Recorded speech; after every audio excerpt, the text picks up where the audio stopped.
Você não vai dormir. Por quê? Presta atenção. Eu não sou só aluno, não, Marina. Presta atenção na aula. Eu sou só gravador. Olá, meus queridos, tudo bem com vocês? Espero que sim.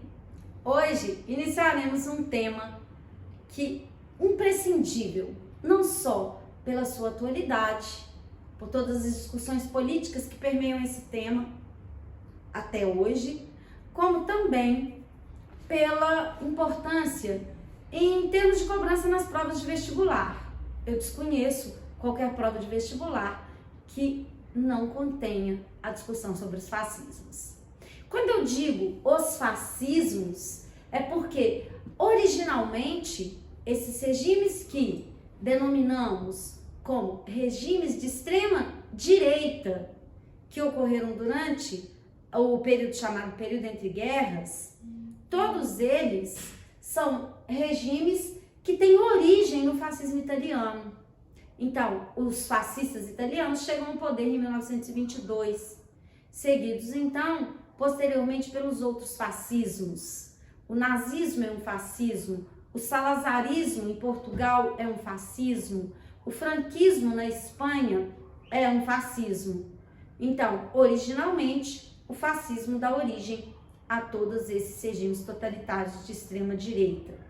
Bem, eu usei aqui a expressão extrema direita, então acho necessário que abordemos um pouco os conceitos de direita, esquerda e centro.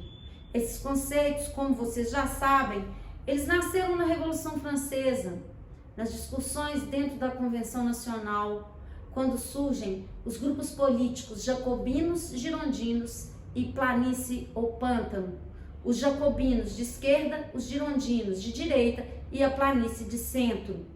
O lugar que esses partidos ocupavam na Assembleia passou a definir os posicionamentos políticos respectivos de esquerda, direita e centro. Então dizemos que, de modo geral e a grosso modo, a esquerda é mais favorável à participação do povo, às conquistas sociais, a direita é mais favorável à burguesia e à não participação do povo no processo político, e o centro oscila entre a direita e a esquerda, fica do lado de quem mais convém. Muito bem, a partir daí temos a radicalização desses posicionamentos de direita e esquerda, culminando na extrema direita e na extrema esquerda.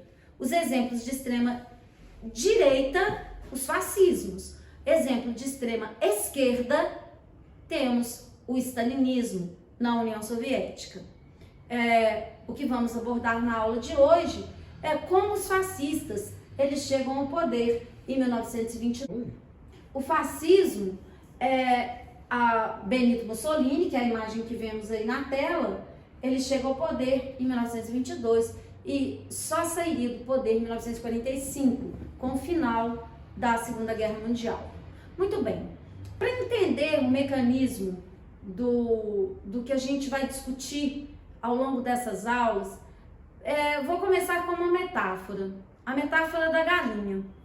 A galinha que está presa no galinheiro, chega alguém para ela e diz, mas, só um minuto, vou ler, melhor. Começarei com uma metáfora, a história da galinha. Um dia, perguntaram à galinha, você é feliz no galinheiro? Claro que sim. Me dão milho diariamente, respondeu ela. Mas o galinheiro não é uma prisão? Não. Essas grades estão aí para me proteger. Qual a interpretação que podemos fazer sobre isso? Muito bem. A galinha, ela entende que... Casamento. Casamento da prisão? Não, casamento só vai proteger. Tô pedindo plateia, não, tá? Isso aqui não é aula ao vivo, não. Então, olha só, fora o pitaco fora de hora aí, a galinha, ela se sente protegida. Nenhum regime, nenhuma ditadura protege ninguém, porque um belo dia alguém resolve fazer um frango assado.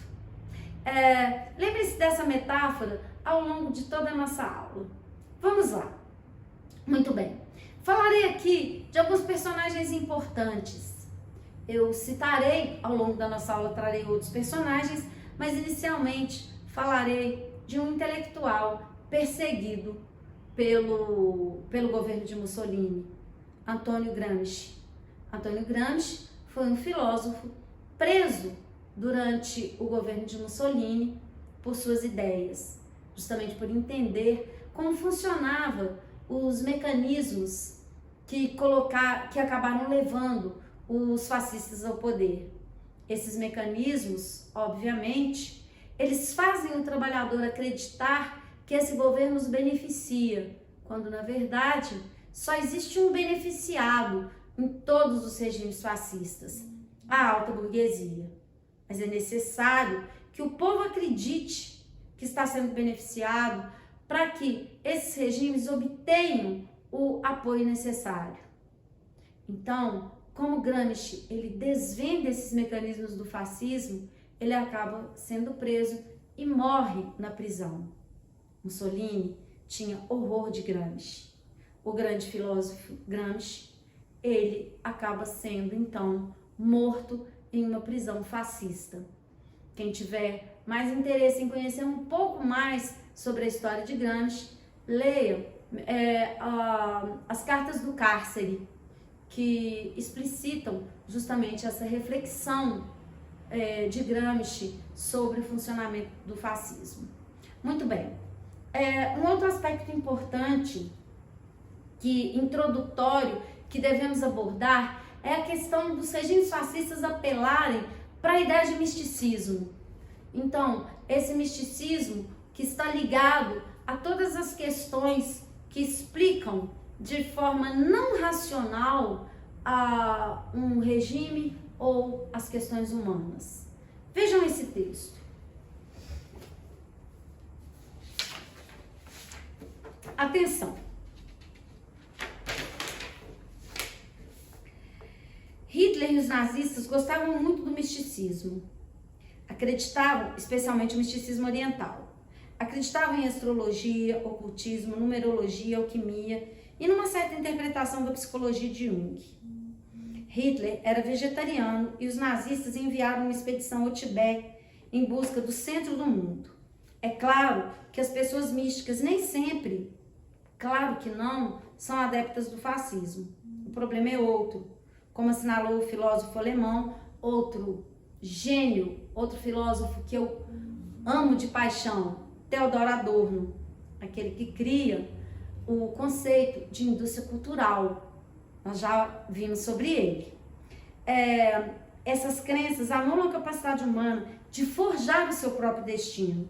O homem passa a acreditar que sua vida depende de fatores ocultos que ele nunca poderá compreender e dominar integralmente. Passa a se submeter ao destino, e quem se submete engole facilmente as ideias autoritárias. Bem, outro aspecto, então, sempre o fascismo vai ter um aspecto irracional. Nada precisa ser explicado de forma lógica, é só acreditar. É muito importante que tenhamos isso em mente. Um outro aspecto importante que vou abordar aqui é a questão do futurismo.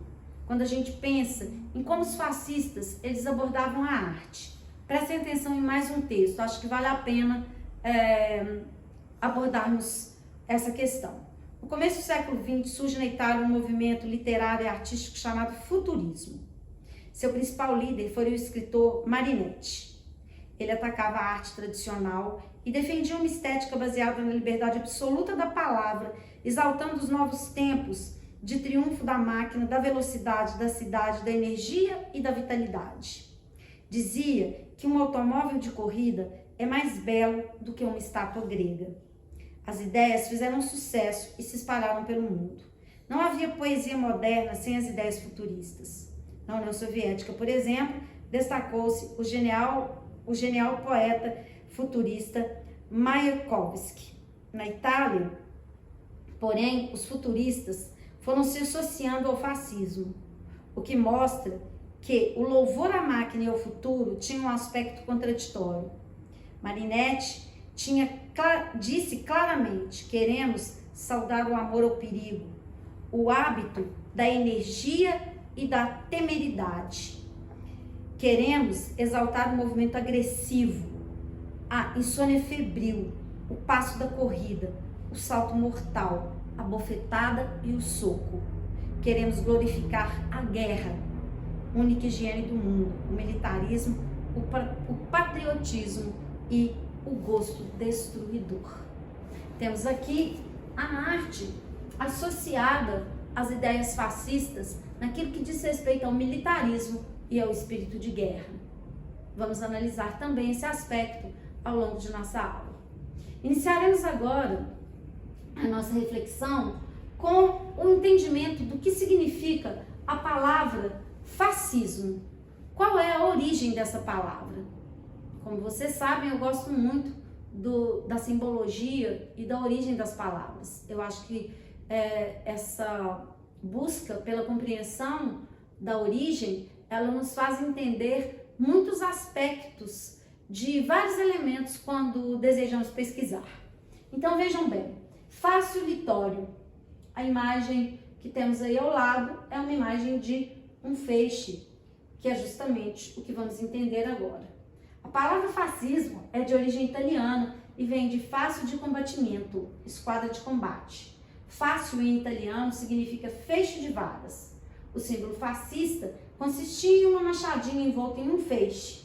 Em Roma, na antiguidade, o lictor, uma espécie de oficial de justiça, levava uma machadinha envolta em um feixe de varas, em latim, feste, nas mãos quando ele ia executar as ordens judiciais. O feixe de varas significa união e força. As varas unidas ilustram o povo italiano. A machadinha ilustra o poder do duce, o comandante, e a repressão. A mensagem era clara: os italianos se uniam e permaneciam fiéis a Mussolini, ou cabeças rolariam. Então, esse é o sentido do feixe, união. Mas união em torno de quem e de que objetivos? É o que vamos entender agora. Bem, quais são os antecedentes da chegada dos fascistas ao poder? A vitória na Primeira Guerra Mundial. Por que vitória entre aspas? Porque a Itália muda de lado em 1916 e passa para o lado da Tríplice Entente. Foi prometido aos italianos recompensas territoriais que eles acabaram não obtendo. Isso gera todo um espírito de revanchismo nos italianos, associados a tratados de paz que não os beneficiam. Uma crise econômica e social profunda que assola a Itália. Bem, em 1919, greves gerais, comandadas pela Central Geral dos Trabalhadores, vão se manifestar em toda a Itália. Essas greves, elas tinham o objetivo de melhoria de vida, melhorias salariais para os trabalhadores, nesse contexto de crise econômica profunda. Essa crise política, ela leva também à queda de vários primeiros ministros. Então, a crise política, decorrência da crise social e econômica, ela leva à queda de vários primeiros ministros.